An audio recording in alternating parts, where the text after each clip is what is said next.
Volume percentage यानी कि small V upon capital V percent, ठीक है, वी बाई वी परसेंटेज को बोलते हैं वॉल्यूम परसेंटेज। देखिए ये क्या होता है, जैसे मान ली मेरे पास क्या एक सॉल्यूट है, ठीक है, सॉल्यूट है जिसको हमने कंपोनेंट 1 बोला है और इसका जो वॉल्यूम है स्मॉल वी ml है, ठीक। दूसरा मेरे पास एक सॉल्वेंट है जिसको मैंने कंपोनेंट 2 बोला हुआ है और दोनों मिलाया हुआ है यहाँ पर, ठीक है, दोनों आपस में मिलाया है सॉलिड और सॉल्वेंट को, तो बन गया है सॉल्यूशन। और जो इस सॉल्यूशन का जो वॉल्यूम है वो कैपिटल भी ml है, ठीक है, ऐसे बना हुआ है।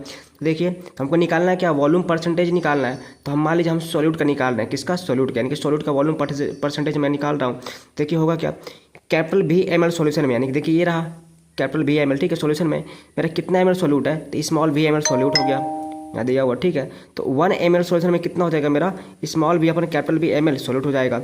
इसलिए 100 ml सॉल्यूशन में क्या हो जाएगा मेरा, अगर मैं इसको क्या कर दूँ सॉल्यूशन का जो वॉल्यूम 100 ml कर दूँ, ठीक है, तो 100 ml सॉल्यूशन में क्या हो जाएगा, स्मॉल भी अपन कैपिटल भी इंटू 100 ml क्या हो जाएगा, सॉल्यूट हो जाएगा, ठीक है। और इसी को हम क्या कहते हैं, वॉल्यूम परसेंटेज, किसका, सॉल्यूट का।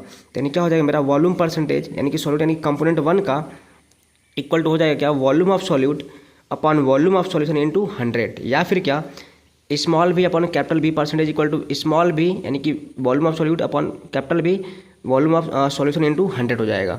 इसको हम बोलते हैं वॉल्यूम परसेंट यानी कि वी बाई बी परसेंटेज बोलते हैं। इसको डिफाइन कैसे कर देंगे, that is volume of solute present in 100 ml of solution is known as volume percentage, किसका, सॉल्यूट का।